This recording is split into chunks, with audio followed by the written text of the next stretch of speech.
दोस्तों, जैसा कि आप सभी को मालूम है कि सद्दाम हुसैन को अमेरिका ने 2006 में फांसी के फंदे पर चढ़ा दिया था। यानी कि आज से तकरीबन 18 साल पहले अमेरिका ने सद्दाम हुसैन को फांसी दी थी।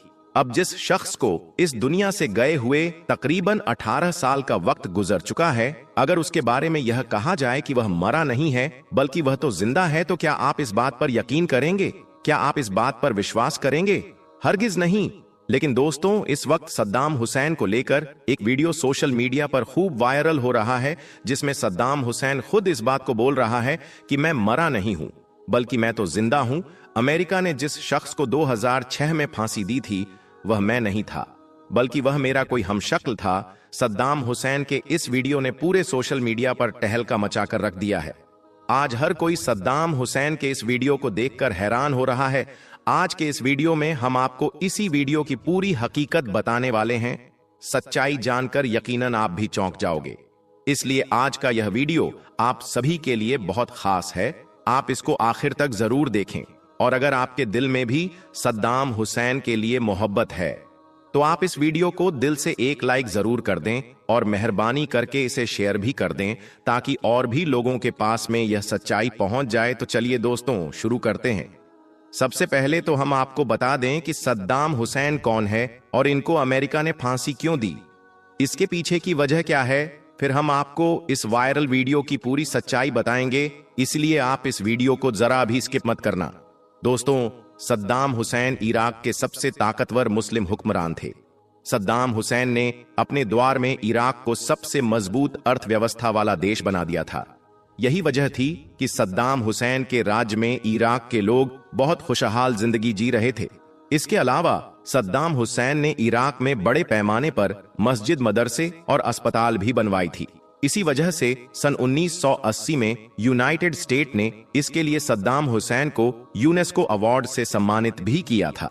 सद्दाम हुसैन ने अपने द्वार में ईरान के लिए जो किया था वह आज तक कोई भी हुक्मरान ईरानिक के लिए नहीं कर पाया है। सद्दाम हुसैन के दौरे हुकूमत में इराक साइंस और टेक्नोलॉजी के मामले में आसमान की बुलंदी पर पहुंच गया था।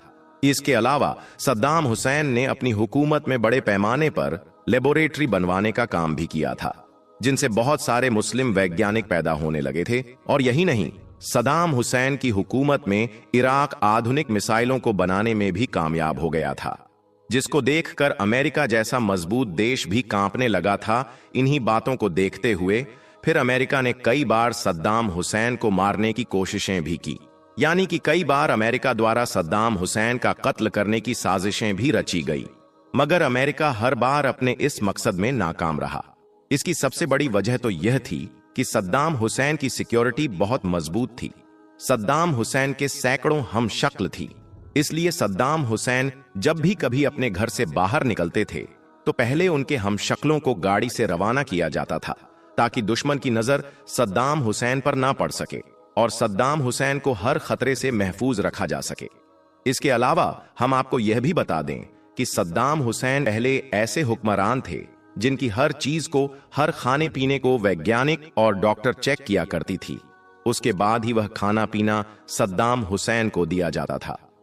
इस तरह से देखा जाए तो सद्दाम हुसैन ने अपनी पूरी जिंदगी ईरान को एक मजबूत और ताकतवर देश बनाने में लगा दी थी।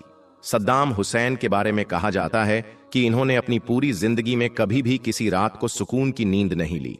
सद्दाम हुसैन कब कहां पर होंगे, यह बात खुद उनके अलावा किसी और को मालूम नहीं होती थी। दोस्तों, सद्दाम हुसैन ने अपने राज में सिर्फ एक ही साल में इतने ज्यादा आविष्कार कर दिए थे कि जिनको देखकर अमेरिका जैसा मजबूत देश भी कांपने लगा था और डरने लगा था कि सद्दाम हुसैन कहीं परमाणु बम का आविष्कार न कर दे, कहीं इराक भी परमाणु बम वाला देश न बन जाए। इसी डर की वजह से फिर अमेरिका ने एक बार बहाने से इराक पर हमला कर दिया था। फिर आखिर में अमेरिका और ब्रिटेन ने मिलकर सद्दाम हुसैन को 148 लोगों को मारने और परमाणु बम रखने का इल्जाम लगा दिया था और फिर इराक में अपनी अपनी सेनाओं को उतार दिया था। इसके बाद जॉर्ज बुश के इशारे पर सद्दाम हुसैन पर मुकदमा चलाया गया ताकि वह सद्दाम हुसैन की बढ़ती हुई ताकत को रोक सके। अमेरिका ने सद्दाम हुसैन के 2 वकीलों का सिर्फ इसलिए कत्ल करवा दिया था क्योंकि वह दोनों सद्दाम हुसैन की पैरवी कर रहे थे। फिर आखिर में सद्दाम हुसैन के खिलाफ फैसला सुनाने से ठीक पहले जज को भी बदल दिया गया था। फिर वही हुआ जैसा अमेरिका और इस्लाम के दुश्मन चाह रहे थे। आखिर में 30 दिसंबर 2006 को सद्दाम हुसैन को फांसी देने का फैसला सुना दिया गया। फांसी से ठीक पहले सद्दाम हुसैन ने वजू बनाया, नमाज पढ़ी और फिर कुरान पाक की तिलावत की और फिर अपने चेहरे पर मुस्कान लिए सद्दाम हुसैन फांसी के फंदे की तरफ बढ़ते चले गए। उस वक्त सद्दाम हुसैन के दाएं हाथ में कुरान पाक थी और बाएं हाथ में एक तस्बीह और एक मुसल्ला था। फांसी पर चढ़ने से ठीक पहले सद्दाम हुसैन ने कुरान पाक को जल्लाद के हवाले किया और अल्लाहू अकबर के नारे के साथ फांसी के फंदे तक पहुंच गए। मजमे में दहशत का माहौल बन चुका था, लेकिन सद्दाम हुसैन के चेहरे पर एक अलग ही तरह का सुकून नजर आ रहा था। दोस्तों, जिस दिन सद्दाम हुसैन को फांसी दी गई वो दिन जिलहिजा की 10 तारीख थी, यानी कि वह बकरा ईद का दिन था। उस दिन मुसलमान लोग अपने अपने घरों में जानवरों की कुर्बानी दे रहे थे। वहीं पर सद्दाम हुसैन खुद अपनी जान की कुर्बानी पेश कर रहे थे। दोस्तों, सद्दाम हुसैन वो पहले इंसान थे जिनकी मौत का मंजर पूरी दुनिया ने लाइव देखा था, मगर लोग फिर भी इस बात को मानने पर राजी न हुए कि सद्दाम हुसैन को फांसी दी जा चुकी है। वह अब हमारे बीच में नहीं रहे हैं, बल्कि लोगों ने यह कहना शुरू कर दिया था कि सद्दाम हुसैन तो अभी जिंदा है। जिस शख्स को अमेरिका ने फांसी दी है यह तो सद्दाम हुसैन का कोई हमशक्ल है और इस बात को हवा अब जाकर मिली है। यानी कि सद्दाम हुसैन की फांसी को आज तकरीबन 18 से 20 साल का वक्त गुजर चुका है। लेकिन इस वक्त सद्दाम हुसैन का एक ऐसा वीडियो सामने आया है जिसमें सद्दाम हुसैन खुद यह दावा कर रहे हैं कि वह मरा नहीं है, बल्कि वह तो जिंदा है। इस वीडियो ने पूरे सोशल मीडिया पर टहलका मचाकर रख दिया है। इस वीडियो को देखते हुए लोग कहने लगे हैं कि सद्दाम हुसैन मरा नहीं है, बल्कि सद्दाम हुसैन तो जिंदा है और अब सद्दाम हुसैन दुनिया के सामने भी आ चुका है। और साथ ही लोगों का यह भी कहना है कि आज से 20 साल पहले अमेरिका ने जिस शख्स को फांसी दी थी वह सद्दाम हुसैन का हमशक्ल था, यानी कि वह सद्दाम हुसैन खुद नहीं था। दोस्तों, इस वक्त सद्दाम हुसैन का यह वीडियो सोशल मीडिया पर खूब वायरल हो रहा है। इसे खूब शेयर किया जा रहा है और दावा किया जा रहा है कि यह देखो, सद्दाम हुसैन जिंदा है और अब सद्दाम हुसैन दुनिया वालों के सामने भी आ चुका है। अब हम आपको इस वीडियो की हकीकत बताते हैं, इसकी सच्चाई बताते हैं। जानकर यकीनन आप भी हैरान रह जाओगे। दोस्तों, जैसा कि आप सभी को मालूम है कि सद्दाम हुसैन को आज से 18 से 20 साल पहले फांसी दी जा चुकी है और फांसी के वक्त इनकी फोटोग्राफी और वीडियोग्राफी भी की गई थी। और यही नहीं, बल्कि जब सद्दाम हुसैन की तदफीन की गई थी उस वक्त का भी वीडियो सामने आया था, जिसको पूरी दुनिया वालों ने अपने अपने घर में लाइव भी देखा था। मगर फिर भी लोग इस बात को मानने पर राजी न हुए कि सद्दाम हुसैन को फांसी दी जा चुकी है, बल्कि लोगों ने यह कहना शुरू कर दिया था कि यह तो कोई सद्दाम हुसैन का हमशक्ल है, सद्दाम हुसैन खुद तो अभी जिंदा है। मगर अब जो वीडियो सद्दाम हुसैन का सोशल मीडिया पर वायरल हो रहा है उसने इस बात को और ज्यादा हवा दे दी है। मगर हम आपको इस बात को बता दें कि सोशल मीडिया पर इस वक्त जो वीडियो वायरल हो रहा है जिसमें यह दावा किया जा रहा है कि सद्दाम हुसैन अब भी जिंदा है, वह वीडियो पूरी तरह से फेक है, यानी कि झूठ है। इसकी कोई भी हकीकत नहीं है, क्योंकि इस वीडियो को शेयर करते हुए लोग कह रहे हैं कि यह वीडियो सऊदी अरब का है। इस वक्त सद्दाम हुसैन सऊदी अरब में मौजूद है और अभी वह जिंदा है।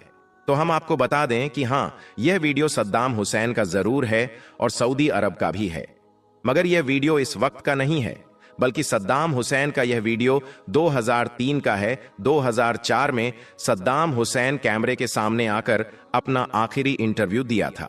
उसके बाद फिर वह कभी भी किसी कैमरे के सामने नहीं आया, यानी कि फिर वह कभी भी दुनिया वालों को नजर नहीं आया।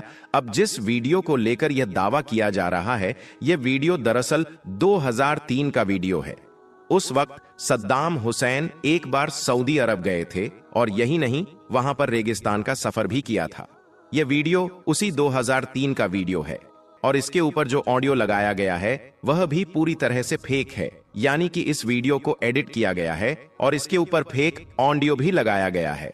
और इस वक्त सद्दाम हुसैन को जिंदा बताकर इसे सोशल मीडिया पर खूब शेयर किया जा रहा है और बताया जा रहा है कि सद्दाम हुसैन मरा नहीं है, बल्कि अभी सद्दाम हुसैन तो जिंदा है, जबकि इसकी हकीकत यह है कि कि सद्दाम हुसैन को 2006 में ही फांसी दी जा चुकी है और अब वह हमारे बीच इस दुनिया में मौजूद नहीं है। यही इस बात की हकीकत है और यही सद्दाम हुसैन की सच्चाई है। लेकिन सोशल मीडिया आज ऐसी चीज बन चुका है कि जिसके ऊपर लोग बगैर कुछ सोचे समझे हर कुछ शेयर करने लग जाते हैं। लोग किसी बात को आंख बंद करके ऐसे शेयर करने लग जाते हैं जैसे कि उन्होंने ऐसा होता हुआ अपनी आंखों से देखा है। खुदारा ऐसा ना करें। जब तक आप किसी भी बात की सच्चाई ना जान लो तब तक आप किसी भी बात को सोशल मीडिया पर शेयर ना किया करो। अब आप सबसे यह गुजारिश है कि आप इस वीडियो को लाइक करें या ना करें, मगर मेहरबानी करके इसे शेयर जरूर कर दें ताकि और भी लोगों के पास में यह सच्चाई पहुंच जाए और वह भी इस वायरल वीडियो की हकीकत जान सके। दोस्तों, कहते हैं कि जो सिर्फ अल्लाह से उम्मीद रखता है, जो सिर्फ अल्लाह से मदद मांगता है, तो अल्लाह उसे कभी भी मायूस नहीं करता है। अल्लाह उसे छप्पर फाड़ कर देता है। ऐसा ही कुछ इस वक्त बुर्किना फासो में देखने को मिला है।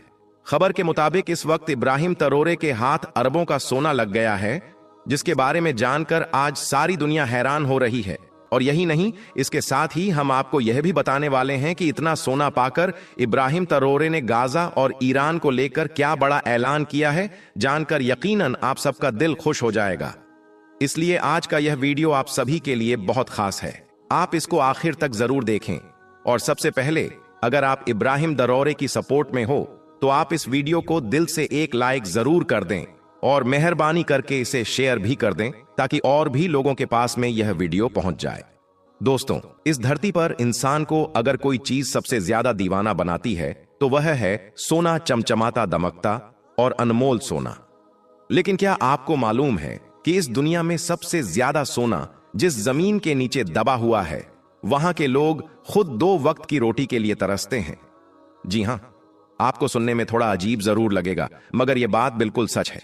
दोस्तों, यह कहानी है एक ऐसी धरती की जो ऊपर से बेजान, सूखी और गरीब दिखाई देती है, लेकिन अंदर से सोने से लबालब भरी हुई है और उसी जमीन के ऊपर बसा हुआ है। अफ्रीका का एक छोटा सा देश बुर्किना फासो। याद रखें, यह एक ऐसा देश है जो वैसे कागजों पर तो आजाद है, लेकिन असल में सदियों से गुलामी की भेड़ियों में जकड़ा हुआ है। वो गुलामी जो कभी हथकड़ियों और जंजीरों में हुआ करती थी, वो आज समझौतों, कंपनियों और विदेशी सेनाओं के रूप में की जाती है, क्योंकि इनकी जमीन के नीचे छुपा हुआ है करोड़ों डॉलर का सोना। मगर ऊपर की जिंदगी में इनके पास ना तो स्कूल है, ना ही हॉस्पिटल्स हैं और ना ही साफ सुथरा पानी है। ये वो देश है जहां हर साल 60 टन से भी ज्यादा सोना निकाला जाता है, मगर आम आदमी की जेब में $1 भी नहीं जाता है। अब आप सोच रहे होंगे कि फिर आखिर वह कौन है जो इनके सोने को लूट रहा है। तो हम आपको बता दें कि यह कहानी शुरू होती है उस दौर से जब फ्रांस इस देश का मालिक बन बैठा था। इन्हें आजादी के नाम पर जो कुछ मिला वह सिर्फ एक दिखावा था। असली सत्ता तो अब भी उन्हीं के हाथों में थी। इस देश में फ्रांस की कंपनियां आती रहीं, खदानों में खुदाई होती रही, वह सोना निकालते रहे और पैसा सीधा यूरोप के बैंकों में जाता रहा। लेकिन अब एक ऐसा चेहरा सामने आया है जिसने इस पूरे सिस्टम को तोड़ने की ठान ली है। नाम है इब्राहिम तरोरे। उम्र महज 34 साल, लेकिन इरादे इतने फौलादी कि पूरी दुनिया की बड़ी बड़ी ताकतें अब इस नौजवान के नाम से भी डरने लगी हैं। 2022 में जब इब्राहिम तरोरे ने बुर्किना फासो की सत्ता संभाली थी, तो उस वक्त किसी ने सोचा भी नहीं था कि यह लड़का पूरे सिस्टम को हिला देगा। लेकिन फिर इसने वह कर दिखाया जो आजादी के नाम पर बनी सरकारें कई दशकों से भी ना कर सकी थीं। इब्राहिम तरोरे ने सबसे पहले फ्रांस की सेना को सीधा अल्टीमेटम दिया कि 6 हफ्तों के अंदर देश छोड़ो। और फिर यकीन मानिए, फ्रांस को अपना बोरिया बिस्तर समेटकर वापस लौटना ही पड़ा। इतिहास में पहली बार एक अफ्रीकी देश ने खुलेआम फ्रांस को ठुकराया और दुनिया बस देखती रह गई। लेकिन यह तो बस शुरुआत थी। और यही नहीं, इब्राहिम तरोरे ने पावर में आते ही सबसे पहले मगरबी ताकतों के साथ किए गए जालिमाना समझौतों को भी खत्म कर दिया। उनकी कंपनियों को, उनके मिलिट्री को अपने मुल्क से बाहर निकालकर इस बात को साफ कर दिया कि वह अब किसी के गुलाम नहीं है। इसके साथ ही इब्राहिम तरोरे ने अपनी कौम से भी कहा कि हम भूखे तो रह सकते हैं, मगर बेगैरत नहीं हो सकते हैं। इस तरह से फिर इब्राहिम तरोरे का नाम पूरे अफ्रीका में इज्जत और गैरत की अलामत बन गया। दोस्तों, इसके बाद इब्राहिम तरोरे ने अगला कदम उठाया देश का खनिज, सोना और तेल को लेकर। इन सब चीजों पर विदेशी कंपनियों की पकड़ थी उसको तोड़ना। इसलिए अब एक ऐसे समझौते की जांच शुरू हो गई। पहले से किए गए सारे समझौते रद्द किए जाने लगे। विदेशी लूट को रोकने के लिए कानून बनाए जाने लगे और बस यहीं से शुरू हुई इनकी असली लड़ाई। बस इसी वजह से फिर सारे पश्चिमी देश बुर्किना फासो के दुश्मन बन बैठे और इब्राहिम तरोरे को मारने का प्लान बनाने लगे। इसको कमजोर करने के लिए नई नई हथकंडे अपनाने लगे। इसके लिए अमेरिका, इजराइल, फ्रांस जैसे देशों ने इन पर पूरी तरह से पाबंदियां लगानी शुरू कर दी। अब यह सब पश्चिमी देश मिलकर इस बात की कोशिश करने लगे कि किसी भी तरह से इब्राहिम तरोरे को पूरी तरह से कमजोर कर दिया जाए और इस पर तरह तरह की पाबंदियां लगाकर इसको घुटनों पर ला दिया जाए। लेकिन कहते हैं कि जो अल्लाह का नेक बंदा होता है, जो अल्लाह से मदद मांगने वाला होता है, अल्लाह उसकी जरूर सुनता है और फिर उसको छप्पर फाड़ कर देता भी है। इनके हर जुल्म पर इब्राहिम तरोरे हर बार यही बात कहता रहा कि हम किसी के सामने नहीं झुकेंगे, हम किसी के गुलाम नहीं हैं, हम सिर्फ और सिर्फ अल्लाह के सामने झुकते हैं और किसी के आगे नहीं। लेकिन दूसरी तरफ यूरोपियन यूनियन और अमेरिका जैसे देश हर तरह से इब्राहिम तरोरे पर पाबंदियां लगाते रहे, इनको हर तरफ से घेर लिया। मगर फिर भी इब्राहिम तरोरे बिल्कुल भी नहीं घबराया और अल्लाह पर अपना भरोसा मजबूत रखा और अल्लाह से मदद मांगता रहा। आखिर में अल्लाह ने इब्राहिम तरोरे की ऐसी मदद की जिसके बारे में जानकर सारे पश्चिमी देशों के होश उड़ गए। दोस्तों, इस वक्त खबर आ रही है कि इब्राहिम तरोरे को सोने का एक बहुत बड़ा खजाना हाथ लग गया है, यानी कि अरबों खरबों का खजाना मिल गया है। रिपोर्ट्स के मुताबिक इस सोने की खदान का वजन तकरीबन 3.5 मिलियन ओस यानी कि लगभग 99 टन सोना बताया जा रहा है। अगर हम इस सोने की कीमत की बात करें तो यह सोना तकरीबन 6 अरब डॉलर यानी कि करीब 44,000 करोड़ का सोना बताया जा रहा है। हम आपको बता दें कि यह खबर मंगलवार को बुर्किना फासो की एक न्यूज एजेंसी की तरफ से जारी की गई थी। आपको मालूम है कि वैसे तो दुनिया भर से सोना निकलने की खबर आती ही रहती है, लेकिन यह इतना बड़ा खजाना मिलने की खबर आई है जो आज तक शायद पहले कभी नहीं आई होगी। यानी कि इतना ज्यादा सोना पहले कभी किसी को नहीं मिला होगा जितना सोना इस वक्त इब्राहिम तरोरे को मिला है। हम आपको बता दें कि इस खबर ने पूरी दुनिया का ध्यान इसलिए भी खींचा है क्योंकि इब्राहिम तरोरे ने आज तक अल्लाह के सिवाय किसी और के आगे अपना हाथ नहीं फैलाया है और इन्होंने आज तक अल्लाह के सिवाय किसी और से कुछ नहीं मांगा है। इसने सिर्फ और सिर्फ अल्लाह से मांगा है। इसलिए अब कहा जा रहा है कि अल्लाह पाक ने इब्राहिम तरोरे को यह भी मदद भेजी है। इसलिए इस खबर को जानकर आज पूरी दुनिया हैरान हो रही है। दोस्तों, अब आपको बताते हैं कि बुर्किना फासो में सोने का यह बड़ा खजाना कहां पर मिला है। रिपोर्ट्स के मुताबिक बुर्किना फासो में यह सोना बनफोरा शहर के करीब मिला है। बनफोरा के करीब एक वादी में खुदाई का काम चल रहा था। इसी दौरान उनको यहां सोने की खदान मिली है। इसे पाकर इब्राहिम तरोरे को बड़ा फायदा हुआ है। इतने बड़े खजाने को देखकर आज इब्राहिम तरोरे ही नहीं बल्कि दुनिया के तमाम मुस्लिम अल्लाह का शुक्र अदा कर रहे हैं। लेकिन साथ ही इतना बड़ा सोने का खजाना मिलने के बाद इब्राहिम तरोरे ने फौरन ही गाजा के बेबस और लाचार लोगों के लिए एक बहुत बड़ा ऐलान भी कर दिया है। इन्होंने कहा कि इस खजाने में से आधा सोना वो गाजा के बच्चों को तोहफा करेंगे। इस बात का ऐलान करते हुए इब्राहिम तरोरे के अल्फाज कुछ इस तरह से थे, मैं आज अपना यह सोना गाजा के बच्चों को दे रहा हूं क्योंकि यह मेरी नहीं बल्कि अल्लाह की अमानत है, और अगर आज मैं इसे इन मजलूमों के काम ना लाया तो कल कयामत के दिन मैं अल्लाह को क्या जवाब दूंगा। दोस्तों, इब्राहिम तरोरे का यह ऐलान करना था कि पूरी दुनिया में टहलका मच गया। इनका यह फैसला पूरी दुनिया में गूंज उठा। इजराइल ने इसका शदीद विरोध भी किया। अमेरिका जैसे देशों ने इनको धमकियां भी दी, मगर इब्राहिम तरोरे कहां मानने वाला था। इनका ईमान तो चट्टान की तरह मजबूत था। इस मौके पर इब्राहिम तरोरे ने फिलिस्तीन के लोगों को मुखातिब होकर एक बहुत जज्बाती तकरीर भी की, जिसमें इब्राहिम तरोरे ने कहा कि गाजा के मुसलमानों, तुम तन्हा नहीं हो।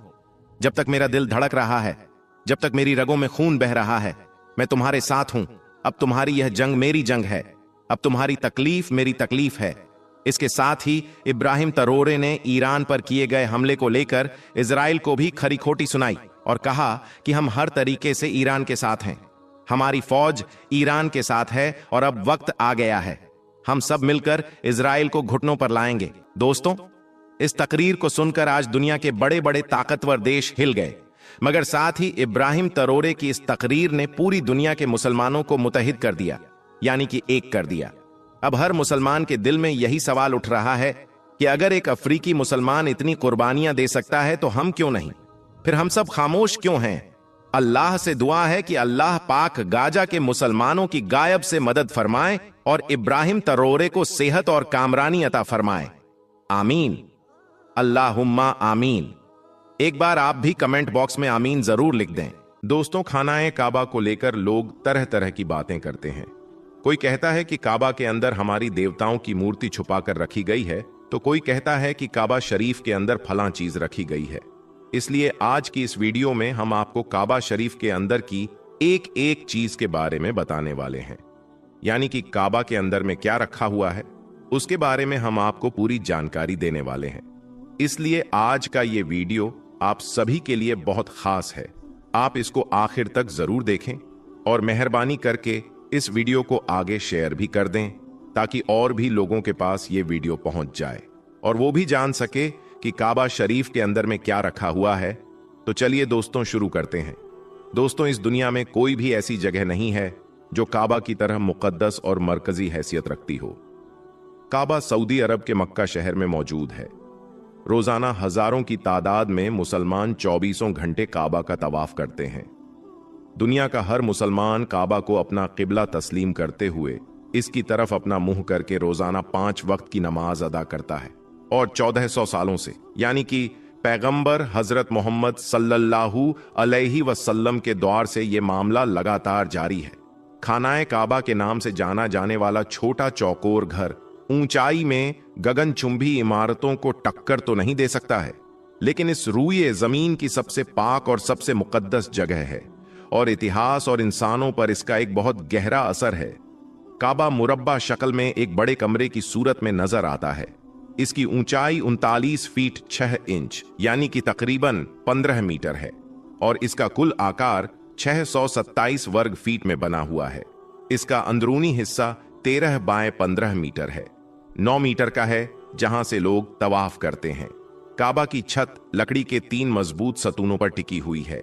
इन सतूनों में जो लकड़ी काम में ली गई है वो दुनिया की सबसे मजबूत लकड़ियों में से एक है। सहाबी रसूल हजरत अब्दुल्लाह बिन जुबैर रजी अल्लाह ताला अन्हु ने लकड़ी की ये तीनों पीलर बनवाई थी। इनको 1350 साल गुजर चुके हैं। इनका रंग गहरा बुरा है। लकड़ी के हर पीलर का आमूद यानी कि मोहित तकरीबन 150 सेंटीमीटर और कुतर यानी कि इनकी मोटाई 44 सेंटीमीटर है। इनके दोनों तरफ काबा शरीफ की दीवारें बनी हुई हैं। काबा शरीफ में एक दरवाजा है, इसके ठीक सामने एक मेहराब है, यानी कि ये मेहराब उस जगह पर है जहां पर रसूल खुदा सल्लल्लाहु अलैहि वसल्लम ने काबा के अंदर नमाज अदा करवाई थी। हजरत इब्ने उमर रजी अल्लाह ताला अन्हु काबा के अंदर तशरीफ ले जाते तो दरवाजे से सीधे आगे की जानिब इतना चलते कि सामने वाली दीवार तकरीबन 3 हाथ रह जाती, तो वो दीवार की तरफ पुश्त और सामने वाली दीवार की तरफ अपना रुख करके नमाज अदा फरमाते। वो उसी जगह पर नमाज अदा फरमाते जहां पर रसूल खुदा सल्लल्लाहु अलैहि वसल्लम ने नमाज अदा फरमाई थी, जैसा कि हजरत बिलाल रजी अल्लाहु ताला अन्हु ने उन्हें बताया था। दरवाजे की दाहिनी तरफ एक जिना है जो छत की तरफ जाता है। उसका एक दरवाजा है, उस पर एक पर्दा लटका रहता है। काबा की दीवारों की अंदरूनी हिस्सों में मजबूत और खूबसूरत संगे मरमर लगाया गया है, जिस पर निहायती दिलकश नक्शो निगार बने हुए हैं। काबा की अंदरूनी दीवारों और छत पर सब्ज रंग के पर्दे लटके हुए हैं, जिन पर कलमाए तैयबा के अलावा सूरह इमरान की आयत नंबर 96 और सूरह बकरा की आयत नंबर 144 लिखी हुई है। पर्दे का अर्ध 7.5 मीटर है। क्योंकि ये पर्दे काबा शरीफ के अंदर में है, इसलिए इन पर गर्दो गुबार नहीं लगती है। इसलिए इन पर्दों को तकरीबन 3 से 5 साल की मुद्दत के बाद में बदला जाता है। काबा शरीफ का अंदरूनी पर्दा सबसे पहले मक्का के एक कारखाने में तैयार किया गया था। दोस्तों, काबा के अंदर एक संदूक भी रखा है जिसके अंदर काबा के हिदाया महफूज हैं। काबा का फर्श सफेद संगमरमर से बनाया गया है। काबा की जो छत है, एक ऊपर और एक नीचे, उनमें एक सुराख बनाया गया है जिस पर शीशे का एक मजबूत ढकना रखा है, जिससे काबा शरीफ के अंदर रोशनी आती है। जब काबा को गुस्ल दिया जाता है या फिर गिलाफे काबा बदला जाता है तो ये ढकना उठा दिया जाता है। फिर खानाए काबा की अंदरूनी सीढ़ियों से चढ़कर और सुराख से गुजरकर छत पर जाया जाता है। 1397 ही हिजरी से पहले ये सीढ़ियां लकड़ी की हुआ करती थीं, लेकिन इसके बाद में इन लकड़ियों की सीढ़ियों को हटाकर उनकी जगह पर मजबूत एल्यूमिनियम की गोल सीढ़ियां बना दी गई, जिनकी तादाद 50 है। काबा शरीफ का दरवाजा पोपट की लकड़ी का बना हुआ है, जिस पर सोने की तख्तियां जड़ दी गई, जिनकी लागत 1,34,00,000 रियाल है। 280 किलोग्राम सोना इस लागत के अलावा भी लगा हुआ है। यह काम सा खालिद बिन अब्दुल्लाह की हिदायत पर 1 साल में मुकम्मल हुआ था। दोस्तों, काबा शरीफ का अंदरूनी परत संगमरमर का है और यह बहुत ज्यादा सफेद है। काबा के फर्श में सफेद संगमरमर के अलावा दूसरे रंग के टुकड़े भी इस पर लगाए गए हैं, यानी कि काबा का अंदरूनी हिस्सा संगमरमर के टुकड़ों से बना है और सुर्ख रंग के रेसों के पर्दों से ढांका गया है, जिस पर सफेद रंग से अरबी में इबारत लिखी हुई है। इन्हीं पर्दों ने काबा की छत को भी ढांप रखा है। काबा शरीफ के अंदर 8 पत्थर भी रखे हुए हैं, जिन पर खूबसूरत अरबी में लिखाई की गई है। ये खूबसूरत लिखाई 6ठी शताब्दी हिजरी के बाद के दूर से ताल्लुक रखती है।